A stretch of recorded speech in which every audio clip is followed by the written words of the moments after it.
पिछला एपिसोड में देखा कि नकली जी को असली जी को बन रहा है, नकली जंगारू असली जंगारू बन रहा है, असली जंगारू गश्त खा रहा है, लोग उसके नाम पे पैसे लूट रहे हैं और नकली जीको के करतूतों की सजा असली जी को भुगत रहा है। एपिसोड 1 को देखने के लिए डिस्क्रिप्शन में जाएं एंड लिंक क्लिक करें क्योंकि मैं एनोटेशन में तो देने वाला नहीं। So hello guys and welcome to comic logic and science और शुरू करते हैं।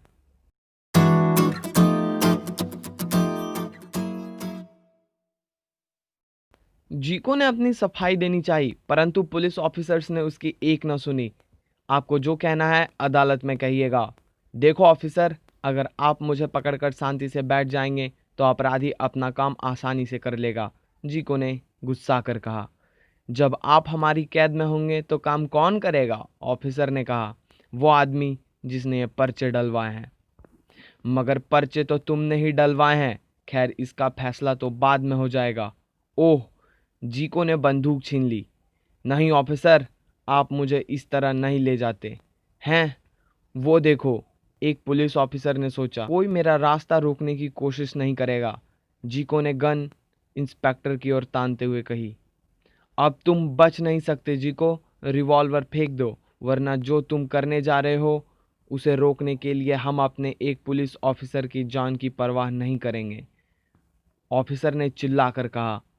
और जीको गन ताने असमंजस में पड़ गया। तभी कुछ अपराधियों की नज़र उस पर पड़ी। सालार, वो देखो, जीको को पुलिस पकड़ने जा रही है, सालार ने कहा। जीको अपराध जगत में प्रवेश कर चुका है और अब वह सभी अपराधियों का राज कायम करना चाहता है और अपराधी होने के नाते हमें उसकी मदद करनी होगी, सालार ने कहा। तभी 3 फायर हुए और 3 पुलिस ऑफिसर्स को शूट कर दिया गया। फायरिंग उधर से हो रही है, गोली खाते एक ऑफिसर ने कहा। यहाँ मेरी मदद करने कौन आ पहुँचा है। खैर, यही मौका है, मुझे निकल जाना चाहिए, जीको ने सोचा। पुलिस की जवाबी फायरिंग से वो दोनों अपराधी कुछ ही क्षणों में धराशायी हो गए। तो हमारा शक सही है, यही जीको इन सब के पीछे है, ऑफिसर ने सोचा। सर, वो देखो, जीको भाग रहा है, एक ऑफिसर ने कहा। पुलिस ने जीको को पकड़ने के लिए एड़ी से चोटी तक का जोर लगा दिया, परंतु अंतरिक्ष में उड़ने वाले जीको को भला जमीन पर कौन पकड़ पाता। अंततः जीको निकल ही गया। अब मुझे अपना वेश बदलकर बोकांसा द्वीप पहुंचना चाहिए ताकि असलियत का पता लग सके, जीको ने सोचा। उधर अपराधी गिरोहों के सरगना बुरी तरह से परेशान थे। सभी पहुंचे नकली जंगारू के पास। हम तो इस तरह तबाह हो जाएंगे जंगारू, हमारे सारे आदमी हमें छोड़कर बोकांसा द्वीप की तरफ भाग रहे हैं, जहां जीको ने प्रत्येक को धरती पर 500 वर्ग किलोमीटर का हिस्सा देने का लालच दिया है, रोनाल्ड ने कहा। तो मैं क्या कर सकता हूँ, तुम्हारे आदमी तुम्हारे कहने से नहीं रुक रहे तो मैं उन्हें कैसे रोक सकता हूँ, जंगारू ने तर्क दिया। हम तुम्हें उन्हें रोकने के लिए नहीं कह रहे जंगारू, हम चाहते हैं कि तुम बोकांसा द्वीप जाकर जीको और उसके अड्डे को ख़त्म कर दो ताकि हमारे आदमी उधर जाने का ख्याल ही छोड़ दे, बड़े मुच्छड़ गुंडे ने कहा। ये काम तो आप लोग भी कर सकते हैं, इतने सारे गैंगस्टर मिलकर क्या एक छोटा सा अड्डा नहीं ख़त्म कर सकते, जंगारू ने कहा। कर सकते हैं जंगारू, परंतु हमारे आदमी हमारा साथ छोड़ चुके हैं और तुम ही ऐसे आदमी हो जो अकेला ही इस काम को कर सकता है, रोनाल्ड ने कहा। घबरा उठा नकली जंगारू, परंतु उसने हिम्मत नहीं हारी। देखिए, आप लोगों का और मेरा एग्रीमेंट ये था कि आप लोगों के रास्ते में मैं नहीं आऊँगा, जिसके बदले आप मुझे हर सौदे में से रकम दिया करेंगे। मैं आप लोगों का कोई काम करूँगा, ऐसा तो मैंने कभी नहीं कहा था। रोनाल्ड को गुस्सा आ गया। अगर तुम हमारा काम नहीं करोगे तो हमारे किसी काम के नहीं हो और हराम के माल पर हम तुम्हें जिंदा नहीं छोड़ेंगे, रोनाल्ड ने गन तानते हुए कहा। रोनाल्ड नहीं, ऑल्बर्ट ने रोनाल्ड को पकड़ते हुए कहा। वहाँ के अन्य सभी गैंगस्टर घबरा उठे क्योंकि उनको डर था कि गुस्से में जंगारू उसके साथ उन सभी का काम तमाम न कर दे। तुम्हारा दिमाग खराब हो गया रोनाल्ड, क्या तुम भूल गए कि तुम जंगारू से बात कर रहे हो, मुच्छड़ ने कहा। हाँ हाँ, मैं सब कुछ भूल गया हूँ, हमने इसे करोड़ों डॉलर दिए, बदले में क्या यह हमारा एक छोटा सा काम नहीं कर सकता, रोनाल्ड ने कहा। नकली जंगारू बुरी तरह से घबरा उठा। इसे जाना होगा, रोनाल्ड ने गुस्सा कर कहा। ठीक है, ठीक है, मैं कल ही जाता हूँ। और जंगारू घबरा उठा। अरे ये जंगारू घबराया हुआ सा क्यों लग रहा है? मुच्छड़ गैंगस्टर ने नोटिस करा। कल नहीं जंगारू, आज और इसी वक्त, रोनाल्ड ने चिल्लाते हुए कहा। ठीक है, मैं अभी जाता हूँ, सारा काम कल शाम तक पूरा हो जाएगा, जंगारू ने कहा। तभी ठहरो, मुच्छड़ गैंगस्टर ने होठ कसते हुए कहा। अब क्या हुआ? जंगारू झल्लाया हुआ सा पलटा। जंगारू, तुम तो उड़ सकते हो, फिर इस खिड़की से बाहर कूदने की बजाय तुम दरवाजे के रास्ते कमरे से बाहर क्यों जा रहे हो? ऑल्बर्ट ने कहा। सभी चौंक पड़े। बात में सचमुच दम था। मैं वो नकली जंगारू की घिघी बन गई। तुम इतना घबराए हुए क्यों हो जंगारू, जबकि जंगारू तो खुद मौत का दूसरा नाम है, ऑल्बर्ट ने कहा। नकली जंगारू समझ चुका था कि उसका खेल खत्म हो गया है, इसलिए उसने बाहर की तरफ छलांग लगा दी। नकली जंगारू की ड्रेस भी बुलेट प्रूफ थी, इसलिए गोलियों का असर उस पर नहीं हुआ और वह भाग निकला। ओह, भाग गया, आल्बर्ट ने कहा। इसका मतलब ये नकली जंगारू था, रोनाल्ड ने गुस्साते हुए कहा।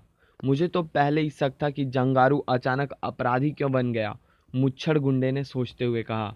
नकली जंगारू पूरी शक्ति से भागा जा रहा था, परंतु हाय रे किस्मत, सड़क पर वह असली जंगारू से टकरा गया।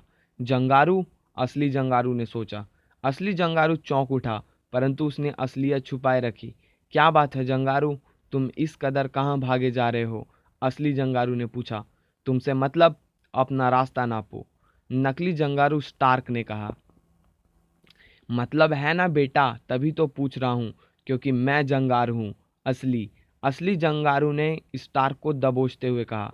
जंगारू, नकली जंगारू की घिघी और बंध गई। परंतु तभी दो गैंगस्टर भी वहां पहुंच गए और नकली जंगारू स्टार्क के भेजे में गोली मार दी। जंगारू की समझ में कुछ नहीं आ रहा था। थैंक यू दोस्त, अगर तुम इसे ना पकड़ते तो शायद ये हरामखोर भाग गया होता, आल्बर्ट ने कहा। नहीं, रोनाल्ड ने कहा। रोनाल्ड भागो पुलिस, मुच्छड़ गुंडे ने कहा। अगले ही क्षण वो सभी भाग खड़े हुए और जंगारू वहां असमंजस की सी स्थिति में खड़ा रह गया। तभी, अगर तुम हिले तो मारे जाओगे, पुलिस ने कहा। जंगारू को कुछ भी समझ नहीं आ रहा था, इसलिए उसने पुलिस गिरफ्तारी का विरोध नहीं किया, क्योंकि उसे मालूम था कि वह जब चाहे वहां से भाग सकता है। पुलिस जंगारू को ले गई, परंतु नकली जंगारू की लाश अभी भी वहीं पड़ी थी। एक ऑफिसर ने जैसे ही लाश को उलट कर देखा, अरे ये तो जंगारू है।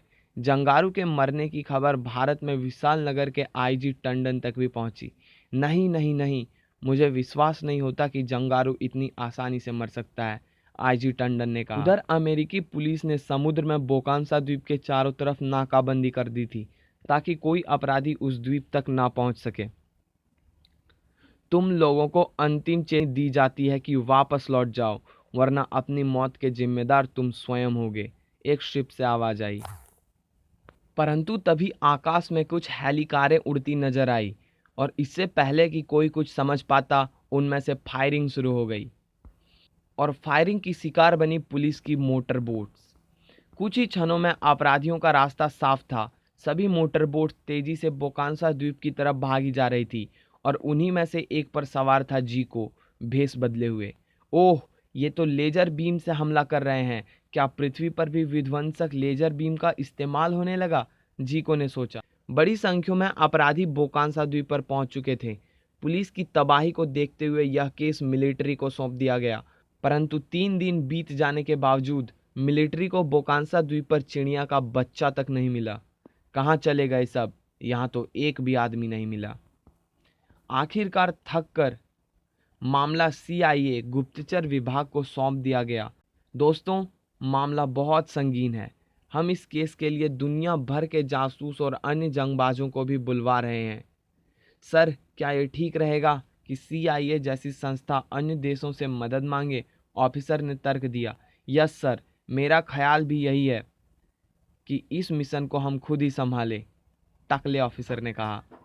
काफ़ी बहस के बाद यही निर्णय हुआ कि अन्य देशों की गुप्तचर संस्थाओं की मदद भी ली जाएगी और इसके लिए एक पत्र भारत के आईजी टंडन को भी मिला।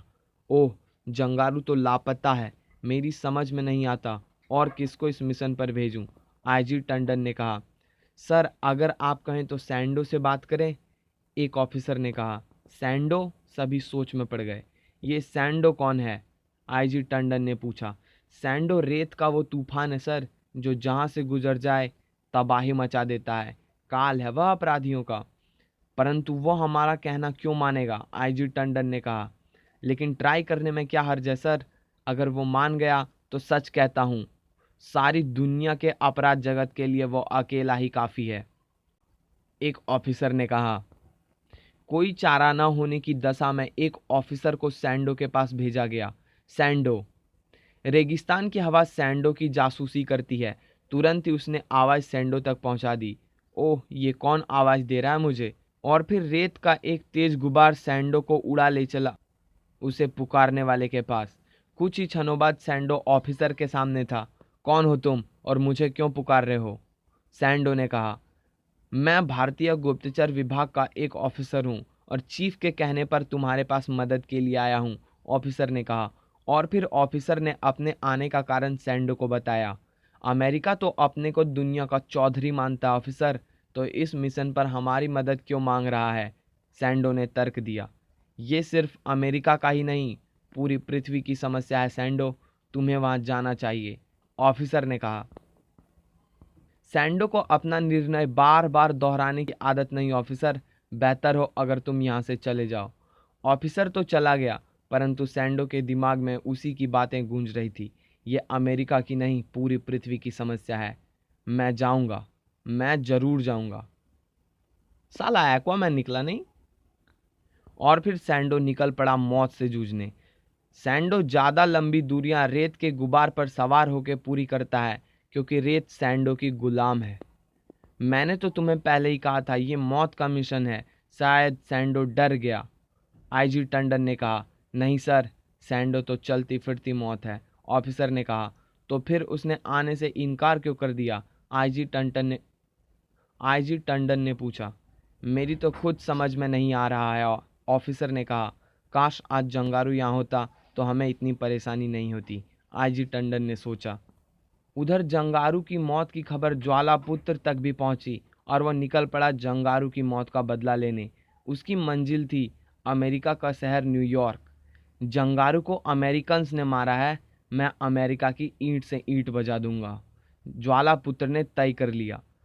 ज्वालापुत्र गुस्से से भरा हुआ था। तभी उसकी नज़र आकाश मार्ग से जाते सैंडो पर पड़ी। वह अपने घोड़े को उसके करीब लाया। ए, क्या तू अमेरिकन है? सैंडो की खामोशी ने सचमुच ज्वालापुत्र के शरीर में ज्वाला भर दी थी। बोलता क्यों नहीं नंगे, क्या तू अमेरिकन है? ज्वालापुत्र ने कहा। मुझे सैंडो कहते हैं खबीज, अपनी जबान को लगाम दे, वरना मैं यहीं तेरी कब्र बना दूंगा, सैंडो ने गुस्साते हुए कहा। कौन किसकी कब्र बनाता है अभी पता चल जाएगा, ज्वालापुत्र ने कहा। देख कबूतर, मुझसे पंगा मत ले, मुझे अभी जाना है, वरना, सैंडो ने कहा। सैंडो युगों से इस धरती पर जिंदा था, लेकिन ज्वालापुत्र कई सदियों तक बर्फ में कैद रहने के कारण सभी की नजरों में नहीं आ पाया था। वे एक दूसरे से पूर्णतः अपरिचित थे। ओह, कैसी विडंबना थी। धरती माँ के ही दो सपूत एक दूसरे की जान के प्यासे हो गए। लगता है इससे निपटे बिना काम नहीं चलेगा, सैंडो ने झल्लाते हुए सोचा। और फिर अगले ही क्षण आकाश में तूफान आ गया। रेत का तूफान ज्वालापुत्र की आंखों में भर गई थी। उसे कुछ नजर नहीं आ रहा था। सैंडो के मुंह से रेत की तेज आंधी बह निकली थी। दोनों आकाश में एक दूसरे से भिड़े थे, लेकिन भयानक अटलांटिक महासागर ठाठे मार रहा था। ओफ, ये क्या हो रहा है? ये कौन सा रेतीला तूफान है? ज्वालापुत्र ने सोचा। बेबस होकर रह गया ज्वालापुत्र महायोगी सैंडो की रेत शक्ति के सामने। कुछ ही देर में तूफान पूरी तरह से शांत हो गया और ज्वालापुत्र अपने यूनिकॉर्न विजेता से नीचे गिर गया, समुद्र में। ज्वालापुत्र को मरा समझकर सैंडो आगे बढ़ गया। मर गया कबूतर, चला था सैंडो से टकराने।